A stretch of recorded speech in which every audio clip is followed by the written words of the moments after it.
We have with us Theophilus Akatugba.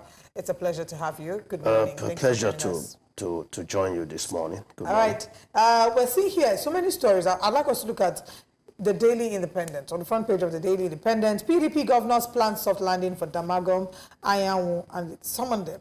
Oyinlola Committee meets National Assembly caucus on dwindling fortunes of party. PDP says Ganduje statement on Ondo could truncate democracy. What's your take on the PDP as a strong opposition, as a formidable opposition in preparation for 2027 elections? Do you see them putting their house in order?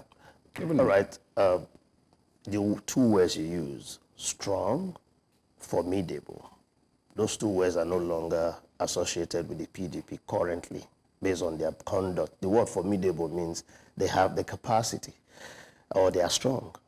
They are losing their strength because of the protracted infighting, the lack of ability to adapt to the role of opposition and play it more effectively for the saving of the democracy that they love so much. And they are the pioneer in the democratic journey.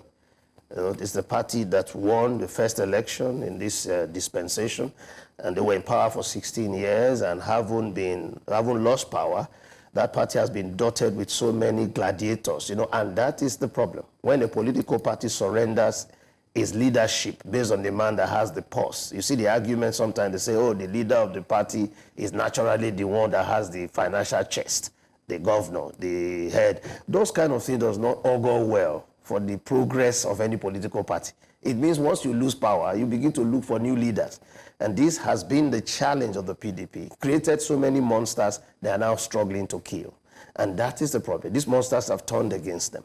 And so they need to change the way, the culture of the party, so that PDP can function as the formidable party they say they are. They're strong, because if it's so difficult for them to manage this crisis, how will they manage the larger Nigerian crisis? I want to go back to yesterday's paper update. Nyesom Wike had asked that Alhaji Atiku Abubakar to resign, that the people of Nigeria had rejected him. And do you think that Nigerians have actually rejected Alhaji Atiku Abubakar? The PDP is too big for only Atiku to be coming back. Even in the US, it's not such an easy task for you to lose a national election once or twice and come back to the ticket. You give one shot, and that's the end of your career for politics. You check the history. It's not easy for them to give you a second chance. So the PDP in Nigeria is too big for an Atiku to keep coming back and leading the party to political losses. And not only that, dismantles the political party because of his own personal stubbornness. He's a very powerful individual. He has been vice president. He has a lot of financial clout, which is the reason why the PDP surrenders to Atiku so easily. Because PDP seems to go after the one with the financial capacity. And that dots their thinking.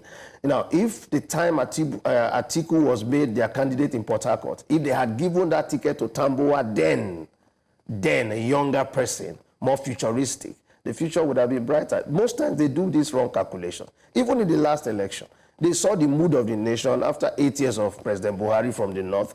That party felt so formidable that, no, we can still bring a northerner and we're still going to make it. And the end result was that the national mood, and that made Wike look like a shining star, talking about equity and justice, that we don't want a northerner to continue. So Wike sold and walked into a very prepared, opportunity. And he was able to do so much damage to the PDP. And the PDP saw him doing the damage, and they didn't really arrest it. They should have arrested him for him to take 5 governors, for him to take a whole state. It was just too weak of the PDP, who is supposed to be a strong party, to allow that to happen. Unfortunately, it also doesn't seem like they've been able to, build, any other person in the party to, that has the same political clout, that Alhaji Atiku Abubakar has. Yes, on Wike? No, not yes on Wike. I think they are underrating the members. They think too much about money. Yeah. That is the PDP's weakness. PDP talks about strength only because of money, only because of access and opportunity. PDP has not looked at the national spread and strength of that party, because that's the party that started our democratic experience. In fact, nearly everyone is a PDP member. PDP is not taking advantage of what they have. They are focused on money. They are focused on who has the clout, and all those things. When you have too many strong men in the party, what you have now is what to continue. Yeah, I think we should also, it's high time they also realize that, the conversations have changed among Nigerians. The voting demographic has also changed. There's a lot more younger people who are taking part in the electoral process, and they want to see something that they can relate with. Absolutely. In the Nigeria, and I think I said this a couple of months ago, to a PDP person, that if you don't change what the PDP represents, you would never get the support that you think that you deserve. Yes, it might have the structure across the country. It's spread across the whole country. But if you don't change what you represent, you will never get young people, which are in the largest voting numbers currently, to be able to fully stand behind you and give you the numbers that you want. Absolutely. And that's the opportunity that they had in, like you said, in 2023, which they once again missed. Yes, they first of all, they could see that Peter Obi, who left them, had such a following that's a wildfire. They just couldn't get back behind and say, guy, let's have a conversation. The PDP is too powerful financially and too many powerful men that arrogance sometimes sets in the way. They look down on things that could be great tomorrow. They look down, they want to deal with who is great now. No, you've got to be able to study all the very many assets that are in the PDP who can be tomorrow's great stars. Yeah. All right. There are very many major stories across the newspapers this morning, so I'm probably going to just bring up the one of them that I said caught my attention, which is the one from the former president Olusegun Obasanjo, warning of global conflict, saying 92 countries currently fighting 58 wars. The United States? What does he say? A warned of what? No, he says that there's global conflicts currently, and that there's 92 countries currently fighting 58 wars. That's what he's pointing out. Well, it's unfortunate. The world, there's something about the world. The world is attracted to failures, but they see it like the way Sodom and Gomorrah was presented to Lot. The world is always moving in the direction of people who look very smooth, who nice and trendy. How did we get to a world where there's so much conflict? After COVID, don't you see that these moves of all the agents of evil is spreading all over the world? And how does the world expect to enjoy itself when the choices we make are the very people who promote conflicts? That's how it is. There's always a movement. Then we start analyzing the problem we have all sustained. For example, look at the fuel subsidy removal. When the debate was going on about removal of subsidy, the entire media and everybody were enamored by the prospect of removing the subsidy. But we did not sit down to school ourselves about the implication and the far-reaching effect of the removal of subsidy. I didn't see the media. I tell the media, tell Nigerians, please, don't talk about the removal. Talk about the impact, the effect, and the long-lasting economic effect of what we are going to do. There were 3 major candidates saying they will remove it. It was such a trendy topic. Those who said they will remove it, they were not popular. And now we are in it, and I'm hearing conversations like, it's a wrong decision, the time we did it, we should have done it. No, but if we're being honest, you also cannot argue with anybody who says that it could have been done, more strategically. I can't. We could have. I can't argue. How is that? Because you see, it is easier to say something than to do it. Yes. There's always a different way of doing everything.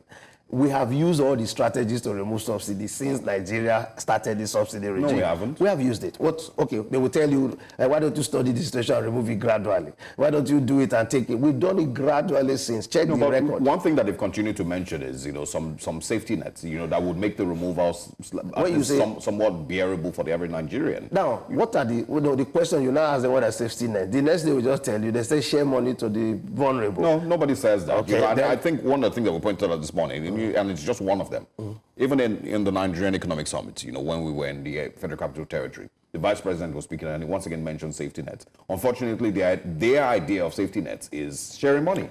And that's why they eventually go take loans. It's their idea. That's what it is. What's the other idea? I'm just saying. What do you think is the other viable idea? That's why they take... Hold on. That's why they take these loans and share 10,000 naira across markets, rice and gari and onions. But I was saying this morning that if we're able to, something as simple, maybe not simple, but fix our transportation sector enough to be able to cater for those who can no longer afford to move around. But what they are doing now is pushing out CNG, which is not a solution. We currently don't have a functioning transportation system that we can be proud of. That if I decide that I can no longer afford petrol, it's too expensive for me, I want to take the train between VI and Ogba every morning, I can maybe, we don't have that in any part of the country. Do you know it will take you 20 years to get to that? It doesn't have to. You know, the reason it will take 20 years is because of you know why of the we talk Nigerian about factor. fixing, we don't talk about the cost. You can't be paying this huge subsidy where your money bled to and you are looking for money to fix rail and you then go borrow and they will tell you this is the money for the rail. The people who want to borrow you money will look at you and say, what do you want? I want to build a very modern transportation system. Say, fantastic, good plan. It cost you $1 trillion, right? See, the $1 trillion is with you at home. We won't borrow you because you're wasting it here. Okay. So can't we utilize what we currently have in order to... No, there's no money. I mean, you the former are president... spending your money on subsidy. The former president took out how many million in a trillion in Ways and Means? Do you know why you hated him so much? He was... I didn't hate him. No, not you. A lot of people. He was the worst president, as people say. But he kept the subsidy going. He subsidized the currency. He said he doesn't want his poor people to suffer. He did the exact opposite of what Tinubu is doing. You're speaking about Jonathan? No. Buhari borrowed all our lives in order to keep the subsidy, in order to keep the dollar low. Okay. He was spending 1.5 billion every month to sustain the dollar. And our economy... Anyway, we're out of time. I love meeting him. We don't have time. We don't unfortunately have time for that. The president who did all that and borrowed the CBN into bankruptcy and used our foreign reserve in order to guarantee this, what was he doing? He was saving the poor.